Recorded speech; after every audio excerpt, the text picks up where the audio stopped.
अस्सलाम वालेकुम young doctors, कैसे हैं आप? उम्मीद करता हूँ खैरियत से होंगे। मैं हूँ आपका host doctor juice and I am here to teach you some basic concepts, some tips and tricks of the medical knowledge. और यहाँ मेडिकल नॉलेज से मुराद वो बेसिक नॉलेज है जो हर डॉक्टर के पास होना ज़रूरी है, रिस्पेक्टिवली कि वो किस फील्ड में या किस लेवल पर काम कर रहे हैं। ये बेसिक नॉलेज ना सिर्फ आपको एक अच्छा डॉक्टर बनाएगा बल्कि आपको लीगल इशू से भी बचने में हेल्प करेगा और आपको जल्द से जल्द लर्निंग से अर्निंग तक का सफ़र भी तय करने में हेल्प करेगा इंशाल्लाह। अल्हम्दुलिल्लाह, अब तक हम ऑक्सीजन डिलीवरी के बहुत सारे मेथड्स को डिस्कस कर चुके हैं।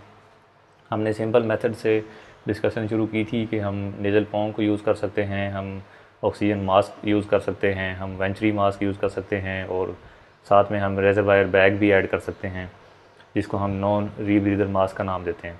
उसके बाद हमने डिस्कस किया कि अगर हमारी डिज़ायर्ड सैचुरेशन जो है वो गेन नहीं हो पा रही तो हम नॉन इन्वेसिव वेंटिलेशन पे भी जा सकते हैं, जिसमें हमने बाईपैप एंड सी पैप को डिस्कस किया कि किस कंडीशन में सी पैप यूज़ करते हैं, किस कंडीशन में बाईपैप यूज़ करते हैं और इनकी सेटिंग जो है वो किस तरह से करते हैं।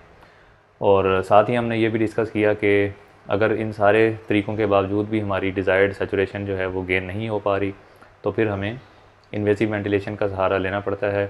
और इन्वेसिव वेंटिलेशन में हमने डिस्कस किया कि उसको हम वेंटिलेटर का नाम देते हैं या इंटरमिटेंट पॉजिटिव प्रेशर वेंटिलेशन का नाम देते हैं, राइट। तो लास्ट वीडियो में हम IPPV को भी डिटेल से डिस्कस कर चुके हैं। तो आज की इस वीडियो में आपको मैं वेंटिलेटर के बारे में थोड़ा सा ब्रीफिंग दूंगा कि वेंटिलेटर के कितने मोड्स होते हैं। बेसिक बातें करेंगे कि वेंटिलेटर के कितने मोड्स होते हैं और उसकी क्या क्या जो बेसिक सेटिंग्स हैं वो आपको पता होना चाहिए। अगेन ये रेस्पिरेटरी थेरापिस्ट की स्पेशलिटी आ जाती है, उनकी डोमेन है, लेकिन ये कि जो बेसिक चीज़ें हैं, जो बेसिक नॉलेज है वो आपको पता होना चाहिए। बाज़ औक़ात आपको इंटरवीन करना पड़ता है, बाज़ औक़ात वो लोग किसी डिज़ीज़ को समझ नहीं पा रहे होते हैं और आप उनको ज़्यादा अच्छा मशवरा दे सकते हैं। तो अगर आपको बेसिक्स का पता होगा तभी आप उनको जो है वो इंटरवीन कर सकेंगे, अदरवाइज़ आप उनके सहारे पे छोड़ देंगे और वो खुद से डिसीजन लेंगे। तो बेहतर ये है कि आपको बेसिक्स का पता होना चाहिए ताकि आप जो है वो अपना ओपिनियन भी दे सकें। वेंटिलेटर के वैसे तो काफ़ी सारे मोड्स होते हैं, लेकिन जो बेसिक मोड्स हैं वो दो ही हैं, एक वॉल्यूम कंट्रोल होता है और एक प्रेशर कंट्रोल होता है, राइट। वॉल्यूम कंट्रोल जैसा कि नाम से ही ज़ाहिर है कि इसमें हमारे पास वॉल्यूम जो है वो फिक्स्ड होगा या कांस्टेंट होगा, राइट, और इसमें प्रेशर जो है वो वेरिएबल होगा। हमारे पास दो ही ज़्यादा पैरामीटर्स हैं जिन पे हम मैकेनिकल वेंटिलेशन को ऑपरेट करते हैं, उसमें से एक वॉल्यूम है और दूसरा प्रेशर है। तो एक मोड तो हमारे पास वो है जिसमें हम वॉल्यूम को फिक्स या कांस्टेंट कर देते हैं और उसमें प्रेशर जो है वो वेरिएबल होता है। तो दूसरे लफ्ज़ों में यूँ कह सकते हैं कि अगर इस मोड पे आप पेशेंट को रखेंगे तो जो वॉल्यूम आपने सेट कर दिया, यानी वॉल्यूम से मुराद टाइडल वॉल्यूम, जो टाइडल वॉल्यूम आपने मशीन को कह दिया कि जी ये टाइडल वॉल्यूम आपने पेशेंट को डिलीवर करना है, तो वो पेशेंट को डिलीवर हो जाएगा। उसके लिए मशीन जो है वो प्रेशर को एज अ वेरिएबल यूज़ करेगी, यानी कि अगर ज़्यादा प्रेशर रिक्वायर्ड होता है एक फ़िक्स वॉल्यूम को डिलीवर करने के लिए तो मशीन जो है वो खुद से प्रेशर को बढ़ा देगी, और अगर कम प्रेशर पे ही वॉल्यूम डिलीवर हो रहा है तो कम प्रेशर पे ही वॉल्यूम डिलीवर हो जाएगा। दूसरा मोड हमारे पास होता है प्रेशर कंट्रोल, उसमें हम प्रेशर को फिक्स कर देते हैं या कांस्टेंट कर देते हैं और यहाँ पे वॉल्यूम जो है वो हमारे पास वेरिएबल होता है, राइट।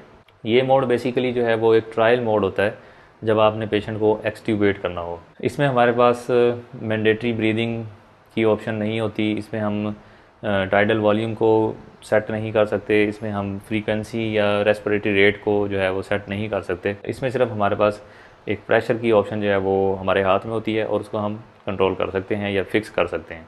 बाकी सारी चीज़ें जो हैं वो हमारे कंट्रोल में नहीं होती, बाकी सब मशीन के कंट्रोल में होती हैं। प्रेशर की रेंज जो है वो मैं आपको पिछली वीडियोस में बता चुका हूँ कि 5 to 20 सेंटीमीटर ऑफ वाटर जो है वो इसकी नॉर्मल रेंज होती है। वेंटिलेटर की स्क्रीन पे आपको काफ़ी सारी चीज़ें जो है वो नज़र आ रही होती हैं, तो उसमें से जो बेसिक सेटिंग्स हैं वो मैं आपको ब्रीफली बता देता हूँ।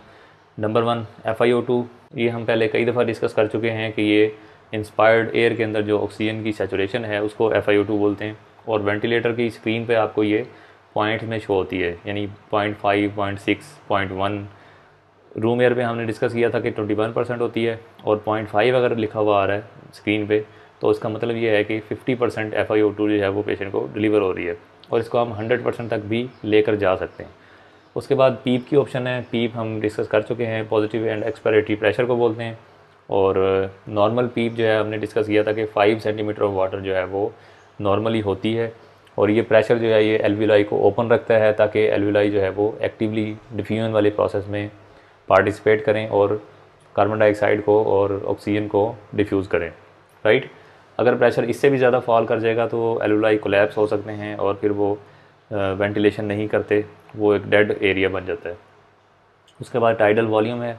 टाइडल वॉल्यूम भी हमने डिस्कस किया था कि पीप के जो प्रेशर का डिफरेंस होता है उसको टाइडल वॉल्यूम बोलते हैं, और एक नॉर्मल पेशेंट में 6 to 8 ml पर kg टाइडल वॉल्यूम होता है, राइट। आप उसके वेट को ज़रब दे दें तो ये टाइडल वॉल्यूम निकल आएगा। इसके मुताबिक आपने जो है वो वेंटिलेटर में सेट करना होता है। उसके बाद फ्रीक्वेंसी है। रेस्पिरेटरी रेट को वेंटिलेटर जो है वो फ्रीक्वेंसी के तौर पे शो करता है, तो रेस्पिरेटरी रेट भी आप अपनी मर्ज़ी से सेट कर सकते हैं। उसके बाद आपको एक वेरिएबल नज़र आएगा स्क्रीन पे, VE, उसको हम मिनट वेंटिलेशन बोलते हैं। इसका मतलब यह है कि एयर डिलीवर्ड पर मिनट, यानी कि 1 मिनट के अंदर कितनी एयर पेशेंट को डिलीवर होगी।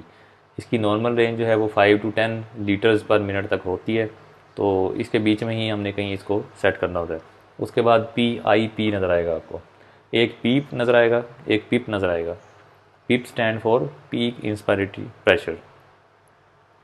तो ये वो प्रेशर है जो at the end of inspiration होता है पेशेंट के एयरवेज में, तो it should be less than 35। और इसी तरह इससे मिलती जुलती एक टर्म है प्लेटू प्रेशर। ये भी eight the end of inspiratory pressure होता है, और इसको भी 30 के अराउंड जो है वो सेट किया जाता है। अगर किसी पेशेंट को 30 से ज़्यादा का प्रेशर रिक्वायर्ड है तो इसका मतलब ये है कि उसकी जो लंग की कंप्लायंस है वो पुअर है, राइट। वो फाइब्रोसिस भी हो सकती है, वो कोई भी ऐसी क्रोनिक डिजीज़ हो सकती है जिसने लंग्स को स्टिफ़ किया हुआ है और वो लंग्स की कंप्लायंस जो है वो उसको कंप्रोमाइज़ कर देती है। ओके, अब मैं आपको 2 मोड्स और बताता हूँ वेंट के, जो थोड़ा से एडवांस मोड्स हैं। अगर आपने बेसिक मोड्स को समझ लिया है तो ये भी आपके लिए समझना आसान होगा। एक को असिस्टेंट कंट्रोल वॉल्यूम कंट्रोल बोलते हैं, या इसको आम अल्फाज में CMV बोलते हैं, कंट्रोल्ड मैंडेटरी वेंटिलेशन। और जो दूसरा मोड है उसको SIMV बोलते हैं, इसका मतलब है synchronize intermittent mandatory ventilation, right. ये दोनों एक दूसरे से मिलते जुलते मोड्स हैं, और इनका एडिशनल बेनिफिट क्या है ये मैं आपको बताता हूँ। CMV में हमने टाइडल वॉल्यूम को, फ्रीक्वेंसी को यानी रेस्पिरेटरी रेट को, FiO2 को और पीप को फिक्स किया होता है, लेकिन इसमें हमने प्रेशर कंट्रोल हमारे पास नहीं होता, राइट। इन वेरिएबल्स को हमने फिक्स किया हुआ होता है, और इसका फ़ायदा क्या है कि it detects spontaneous breathing effort of the patient and delivers tidal volume, right. जो भी आपने वॉल्यूम सेट किया है, फ़र्ज़ किया आपने 7 ml पर kg के हिसाब से टाइडल वॉल्यूम पेशेंट को सेट किया हुआ है, तो पेशेंट की स्पॉन्टेनियस ब्रीदिंग का वेट करेगा वेंट, और जैसे ही स्पॉन्टेनियस ब्रीदिंग एफर्ट पेशेंट की होगी तो उसको ये असिस्ट करके टाइडल वॉल्यूम पूरा कर देगा। यानी फ़र्ज़ किया अगर पेशेंट ब्रीदिंग एफर्ट कर रहा था लेकिन उसकी एफर्ट जो है वो इतनी नहीं थी कि वो टाइडल वॉल्यूम पूरा गेन कर सके, तो ये इसको असिस्ट करेगा और टाइडल वॉल्यूम को पूरा कर देगा। तो इस मोड का फ़ायदा ये है कि ये पेशेंट के साथ ज़्यादा कंप्लायंट है। दूसरा मोड है SIMV मोड। ये वाला मोड जो है ये CMV से ज़्यादा बेहतर कंप्लायंट है फॉर पेशेंट। ये क्या करता है, ये भी डिटेक्ट करता है spontaneous breathing effort of the patient and assist. यानी जैसे ही पेशेंट जो है वो ब्रीदिंग के लिए एफर्ट करेगा तो ये मोड उसको डिटेक्ट करेगा और पेशेंट को असिस्ट करेगा कि आप सांस लें, लेकिन यहाँ पे ये टाइडल वॉल्यूम का ख्याल नहीं रखेगा। यानी कि जो आपने टाइडल वॉल्यूम सेट किया हुआ है ज़रूरी नहीं है कि ये पूरा का पूरा टाइडल वॉल्यूम पेशेंट को दे। तो दूसरे अल्फाज में ये कह सकते हैं कि पेशेंट के लिए ज़्यादा कंप्लायंट है।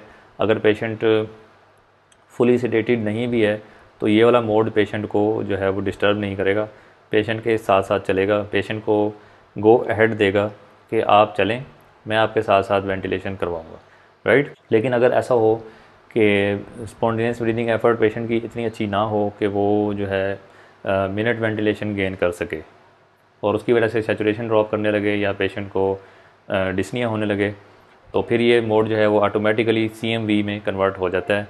यानी कि if no spontaneous breathing then it behaves as AC mode, और यानी कि CMV मोड। तो CMV मोड आपको पता है कि डिटेक्ट करेगा स्पॉन्टेनियस ब्रीदिंग एफर्ट को, अगर थोड़ी बहुत है तो वो उसको पूरा करके ब्रेथ को पूरा करेगा और आपने जो टाइडल वॉल्यूम सेट किया हुआ है उसको पूरा डिलीवर करेगा, राइट।